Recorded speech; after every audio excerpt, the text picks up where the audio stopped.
Okay, so we're going to pick up where we left off, which is a little bit of a touchy topic, which can be making specific requests in terms of what you want, what you're looking for in a home health aide. In terms of requesting a home health aide, you do have to be careful. There are certain standards that, agencies will uphold and have to uphold, and technically just should uphold as basic members of humanity. Yes. So, and it's not even to be careful of, it's to be respectful of. Yes. You have to remember these are humans. These are people that are caring enough to care for others, and they should be on a pedestal because they do miracles with helping and being there and being shining stars for the people that they are taking care of. And you should find an agency that's going to be respectful of their home health aides and caregivers in a way that you should also be equally respectful of. So certain things you can request. So as Lindsay had pointed out previously, you can ask for, somebody who maybe has the same interests, a background with working with somebody of a like diagnosis, whether that be like dementia or Parkinson's or what have you. You can also let the agency know a little bit about yourself. So I'm Italian. I am very loud. I like Italian food. There's going to be a lot of cooking in my house, a lot of music, a lot of this, this and that, a lot of talking on the phone and conversations and all kinds of stuff. Expressive. I'm very expressive. So when somebody comes to my house, they should be prepared to know that about me. On the flip side of the same coin, there are definitely some things that you should not be asking your home health care agency when you are looking for your home health aide. Okay, so you cannot ask for certain discriminatory specifications, such as asking for or to not have a person of a certain race, religion, age, or sexual orientation, etc. Agencies must abide by equal opportunity employment standards. I'd say race and religion are probably the two biggest asks that we see, and yes, people do make these calls. Yep. And please don't misunderstand. Being indirect is just as bad as being direct. So, for example, please don't call and say, well, my parents are racist, or my mom had a bad experience with someone of a certain ethnicity. Just keep in mind that, most of the racial discriminatory remarks are against people of Black, African American, and Caribbean American descent, or just Caribbean descent. And they make up 1/3. That's a huge amount of all direct care workers. These questions all kind of allude to the same thing. So asking for somebody of European descent, asking for somebody who doesn't have a thick accent is kind of the same thing as just asking, can I have a white person? Which is, they all mean the same thing. They're being indirect is kind of just the same as being direct in this regard.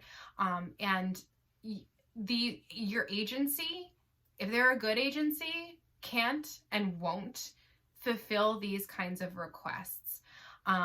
So I personally, I have a pretty much a zero tolerance policy around this. And if I'm pushed, of course we have to respond with, we're going to match based on who is the best match for you. And Lindsay's going to talk more about that in a minute. But I believe that if you're, a good agency, a good person, you're going to respect the person who is taking care of your loved one as a human being who is literally holding your or your loved one's life in their hands. Of course, we're always going to start off by saying we're an equal opportunity employer and match based on these things. And then, of course, your other more fun requests, like a good sense of humor or, a shared love of National Geographic. So those are all things that you certainly can ask for. But if you continue to push and ask for discriminatory requests, I personally will not continue to have the conversation. And I know Lindsay and I have shared stories like this. I've literally had a family tell me that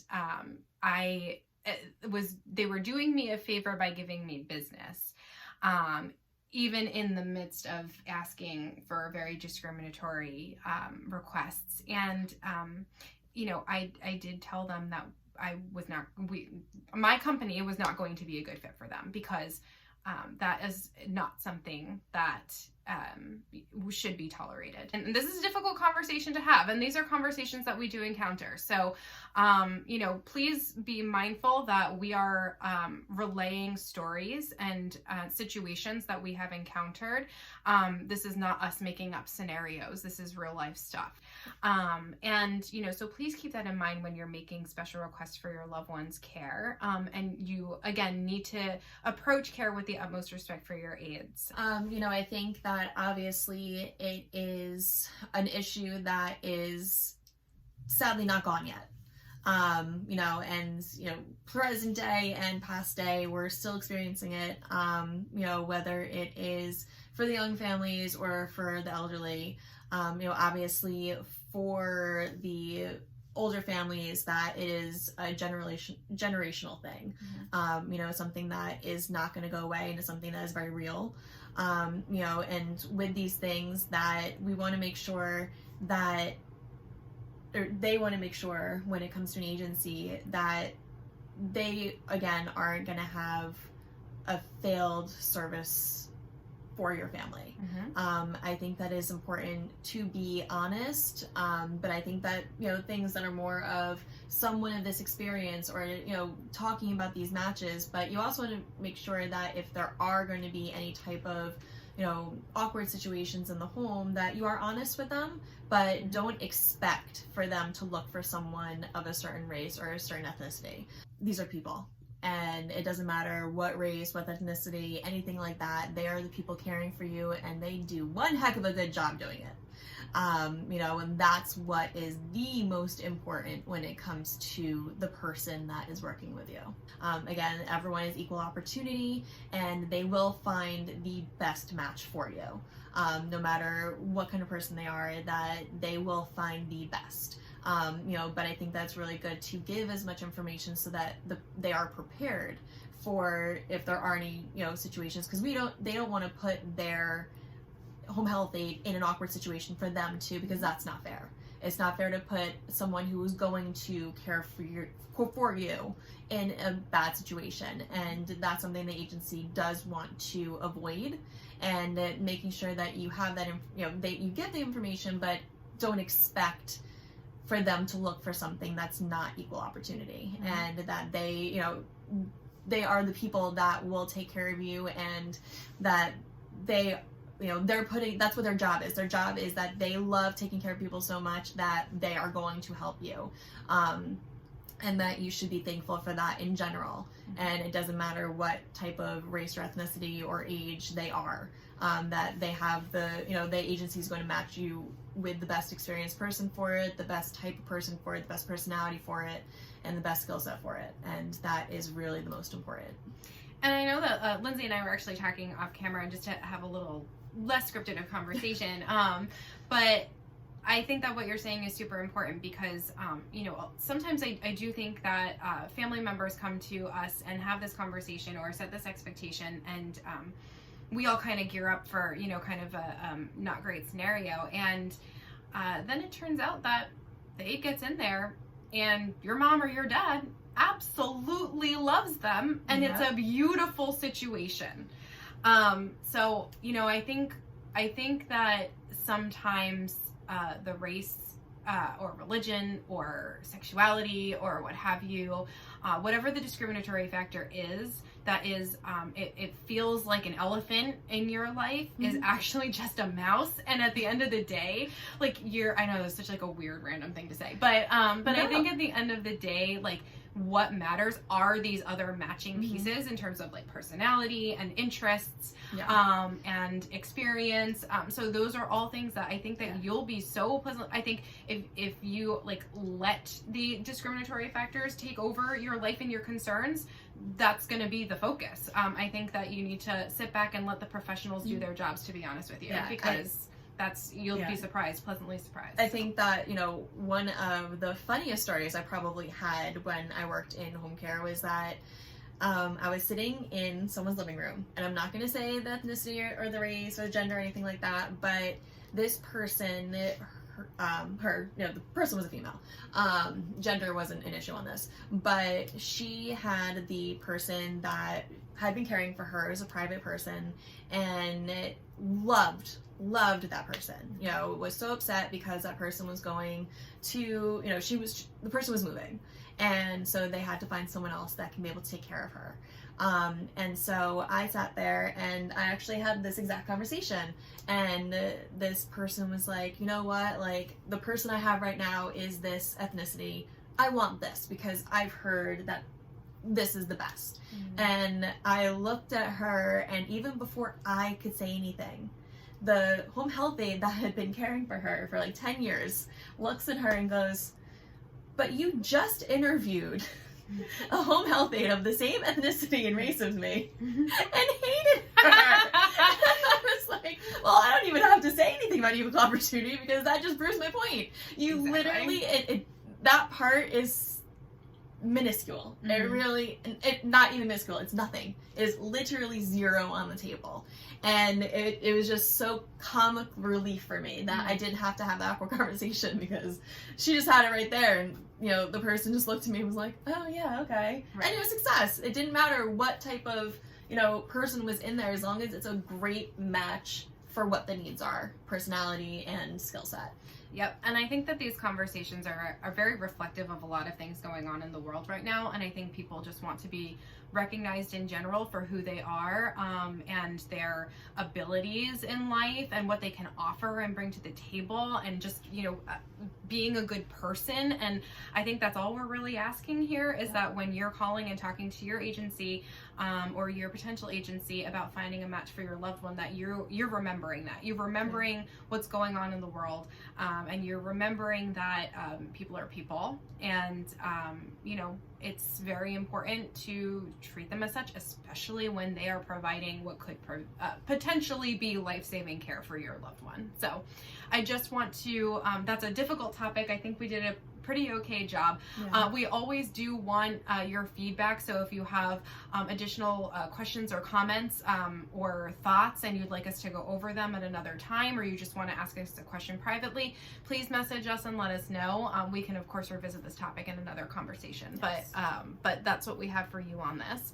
The next piece that I thought was really interesting that I didn't know until I started researching for this episode was in regards to male aides. So kind of along the same lines, but I do just want to bring one really main point to the table, is that so according to nursinglaw.com, and this is based on a real life court situation, it is unlawful gender discrimination in employment for a healthcare employer to have a hard and fast policy saying that female patients automatically get only female aides, while both male and females are assigned for male patients. A healthcare employer can honor specific requests from a patient for a same-sex caregiver without violating the laws against gender discrimination, but only if the care to be given involves issues of intimate personal privacy, such as a patient's preference not to have an opposite-sex caregiver assisting with toileting or cleansing of the patient's perineal area. Meaning, if I'm a female aide, a client, I can only request a female aide only if they're going to be providing personal care in my nether regions. That's it. And same thing for males. It does not just go that male aides automatically are with male clients. And I think that's generally the case anyway, because the home health and home care industry, the direct care industry, I should say, is so female oriented. It's like 90 to 95% of females. Yes. But, you know, generally speaking, if I'm a female and I don't have someone toileting me, bathing me, or doing anything with my personal hygiene in my perineal area, I cannot specifically request a female aide unless it's those circumstances. I mean, I've heard of plenty of, you know, people that I've talked to that actually would be like, I wouldn't mind hanging out, you know, with a male companion, and, you know, just, you know, they laugh about it and think it's so funny because, you know, they're like, oh, you know, that's sort of fun. Like, I've been one of those people. It doesn't bother me. Even when I go to, like, the doctors or the gynecologist, like, if they ask what my preference is, I mean, now I have one doctor, but in the past I never had a preference. It didn't matter to me. I'm not, you know, like, like somebody who feels so private like that. So. Yeah. But I mean, people can have the comfort level, and that is something to take into a factor, and it is important. You never want to make someone feel uncomfortable, but I think that is, I think it's a good thing to know. I don't think people ever would think that you can do that. That's the way it works. People always think like male with male, female with female, and I think that it is a good thing to learn, that you can be able to, have whichever type of gender that you would want, and enjoy it. And enjoy it. Yeah, enjoy their companionship, and it'll be a really good success. And I think that's pretty cool. I think that with male aides, that one thing I like to say is, like she said, that this field is primarily female driven, and that male aides are, I sort of like to call them that they're like little unicorns. They are far and few between, but they are really, really good home health aides and nurses. Yes. They always go above and beyond. I've heard and met a lot of really great male caregivers, and that, they get, people request them very quickly, I will say. Absolutely. Yeah. Having a male aide available for home care is slim. It's few and far between. So, that is something that if you might want to just keep your mind open to having either gender be available to care for you in a personal care way, because it's something that, it's, again, going back to what we were saying before, it's really based on skill set and how good a person is, and how compatible you are. And professional. Yeah. Absolutely. So, bottom line is, as we wrap up I guess this is part 3 of the race for home care, part 2 or part 3? 3. 1, 2, 3. Just seriously, don't discriminate. Okay. Thanks. Bye. Well, here's the thing that gets me. It's a generational gap, and so like I can't, if we have to relay that someone has like a dementia diagnosis and they're making racially or sexually inappropriate comments, that's one thing. It's one thing to be able to say, mom or dad, might make these negative comments, or they may not necessarily, want a certain race or ethnicity in their house. I mean, we can certainly let that family member know we're an equal opportunity employer, and we absolutely can't fulfill those requests. It is then on, it is their choice to move forward with us or not. But at the same token, like, I have been pushed in conversations where someone literally said to me, well, they're not going to accept somebody in their house then. And I had to say, well, that's it. I can't. I'm not going to make that request. I'm not going to do that personally. And agency legally, yes, of course. But personally, I am never going to make that request. I am never going to go to my team and say, oh, they only want somebody of European descent. That is not something that I'm willing to do. And I have actually been pushed in a couple of different occasions. I could probably count on one hand how many occasions, luckily. But I will say probably more than one hand. Yeah, I mean, but somebody literally at one point said to me, well, I'm doing a favor by giving you business. And I said, well, then, unfortunately, I think we are not the right fit for you. Ooh. And I had to walk away. No one is a good fit for that. No one is a good fit for that. Thank you. So while, I understand that these conversations are important to have, it's important, it's important to tell us if there's a racial issue or a racial bias. We need to know that, but at the same token, we can't expect you use that to fulfill a request. Right. You can't expect, I guess, request that to be fulfilled, because equal opportunity, the best person for your family member is the best person, no matter what they look like, what they talk like, anything like that. And we also don't want to put someone in a situation as a caregiver that's going to be uncomfortable on their side. That's not fair to them. But I've also seen a lot of people who have said things like this because they were nervous about how their family member was going to react, and it actually came out surprisingly well. where they realized how amazing the caregiver was and it didn't matter.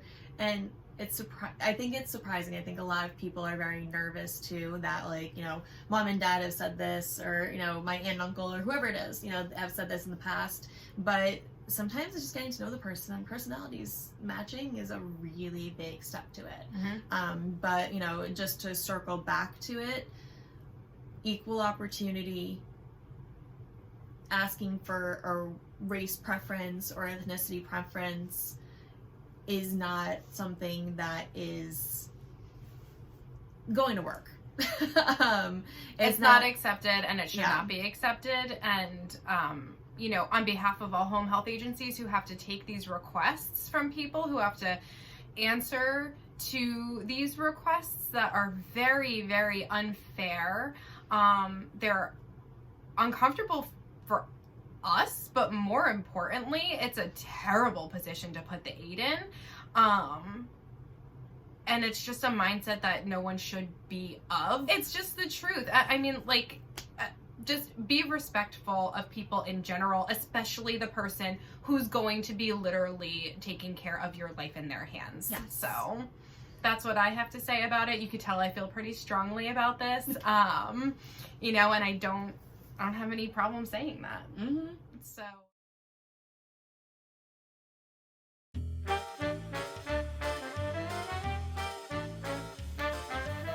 Okay. You just love getting on them. We'll cut it. We're fluffed. Okay. I'm very Italian, and I cook Italian food, and I'm very loud. Like, those are all things that, like, might be important. Are you describing my husband? I'm describing myself. So I like you. That's why we work. Yeah. That's why we work. See, it's hard because you write in middle paragraphs. I know. I'm sorry. Can you read it though when you're doing that? Yeah. Oh, okay. Should we just throw in that we want to, like, just reach out to us if you have any other questions, or reach out to us if you have any other questions? I think you already did. Okay, bye. That's where we're at. Love the world. Yay. Love everyone. Okay. We're getting there. All right. Thanks, everyone. That's about all we have for you today. Yes. Let us help you age easy. Don't discriminate.